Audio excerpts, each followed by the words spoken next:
Alright guys, it's the Cammeister and welcome back to my predictions video, which I'm going to start doing every week. So this is for match week 5 and let's get on with it.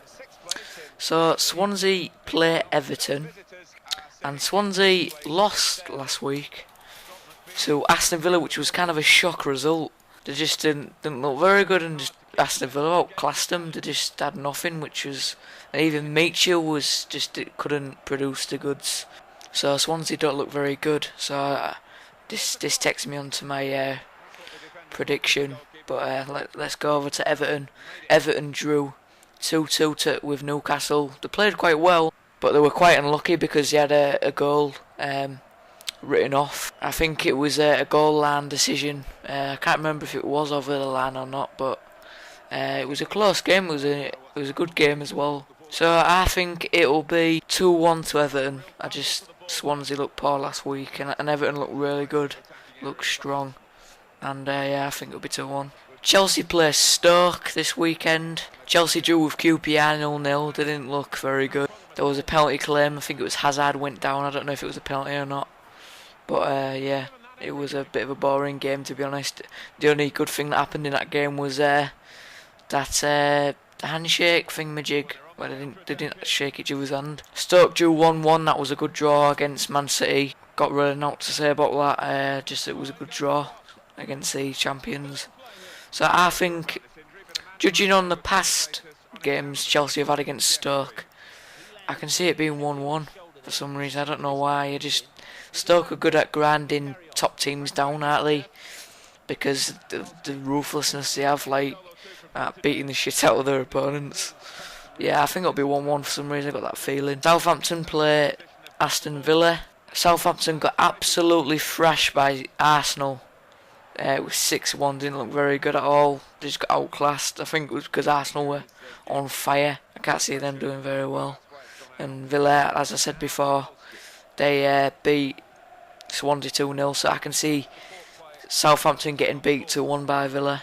West Brom play Reading. West Brom was another shock result for last week, which I got wrong. I got every result wrong last week because it was, I don't know what the Aston Villa was on, and Fulham. I don't know what they were on. They were on fucking rocket fuel or something. But it was just some shock results last week. Yeah, they got beat 3-0 by Fulham. Fulham are a good team. Berbatov was on fire, and West Brom just didn't look very good at all. Odin Wingy, yeah, that's another thing. It was all down, well, not all down to, but most of it was down to Odin Wingy getting sent off because he lashed out at one of the Fulham players. Reading played Tottenham. They didn't look very good. They couldn't finish. It wasn't until Lafondra came on and pulled the strings. He looks good. They got beat by Tottenham 3-1. Looked an even game until Defoe was just quality. But Tottenham still look a bit shaky. But enough about Tottenham. I just think it'll be 3-1 to West Brom. I think they'll pick it up, and if Lukaku plays, I can see it being a walkover, to be honest with you. So 3-1 to West Brom. West Ham play Sunderland. West Ham played Norwich last week. It was a boring game. I wish I didn't watch it. I watched it live on Sky Sports, and I wish I didn't because just even the both don't look exciting up front. The only excitement Norwich have got is Snodgrass, and same with West Ham. The only excitement they've got is Carroll, and he's injured. So yeah, it was a boring game. Sunderland played Liverpool. It was 1-1. Sunderland totally bossed Liverpool around in the first half until Liverpool bossed Sunderland in the second half. So it was a game of halves really. So there was nothing really good about Sunderland, I don't really think. So I think it'll be 2-2 between West Ham and Sunderland. So the next match is Wigan versus Fulham. Wigan got absolutely hammered by Man United. As usual, Man United's new signing, Butner, scored.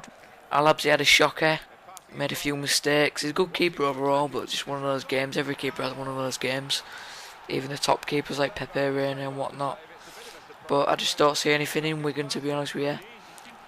Like I said, Fulham beat West Brom 3-0, so I can see this game being 4-0 to Fulham. Right, now this is part of the Super Sunday. Liverpool play Man United. Liverpool drew, as I said before. Played well in the second half, not very well in the first. And Man United, as I said just a minute ago, beat Wigan 4-0. So I've got a kind of a split decision here, because I've got two scores I've wrote down, and my head is saying 1-1, because it's happened before. There's been lots of draws between both of them. But my heart is saying 2-1 to Liverpool. I don't know. I can just see it happen when we play Man United. We always take it up to an extra gear for some reason. I don't know why. It's obviously because we're rivals and stuff like that, but I don't know. So I'm going with 2-1. I know it might sound biased, but what do you expect? Oh yeah, I just want to say that I just watched Liverpool versus Young Boys, the 5-3. So you've got to take that into account. That's good for Liverpool as well. So yeah, I'm sticking with my 2-1, because we beat Gary Glitter's favourite team, Young Boys. Newcastle playing Norwich. Newcastle drew with Everton, like I said. I've already gone over that. Norwich drew 0-0 with West Ham. I can see this being 2-0 to Newcastle. Norwich just don't have anything apart from Snodgrass, and that's about it. So Newcastle 2-0. This is the second part of the Super Sunday. Man City play Arsenal. Man City drew. They was unlucky. Javi Garcia, he had a good debut, he scored.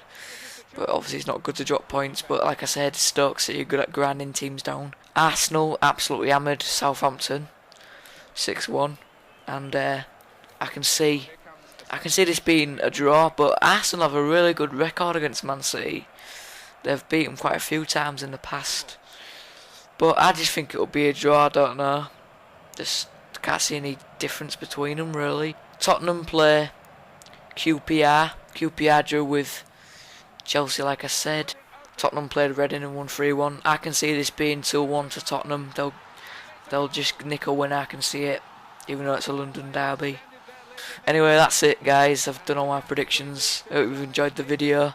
Hope you all have a great day, and see you later. Well, that has made it 2-0.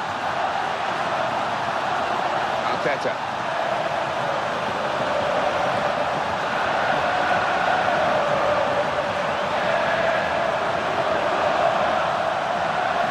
Good ball.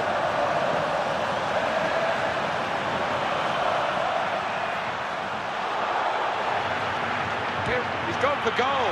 It's another shot for the team, but not one that works the goalkeeper. Yeah, and I'm not sure he caught it properly as well as he would have liked there. Well, big chance for this lad today because of the departure of one of the stars of this team. Yeah, I mean, different characters treat it in different ways, and this boy has got a good head on his shoulders, so I'd expect him to do okay. For Marlon. Now a sliding tackle. Well executed. Good pass. Tackle from Mertesacker. Moritz Leitner. Now they're passing the ball well. Great opportunity. He's had a good swing at that one. Little panic there from the man at the back. It's not normal in his play, but that was awkward, and it was awkward for him. And there we are, final whistle. Pleased to win the match, I guess, because that's what you do whenever you play, but as a friendly game, more than just a result, Alan, for them. I think so. They'll take a lot of heart from that, because not only did they win, but they played well along the way. Well, it was a friendly, but it had a good competitive edge to it. Hope you enjoyed it. From Alan Smith and myself, Martin Tyler, a very fond farewell to you.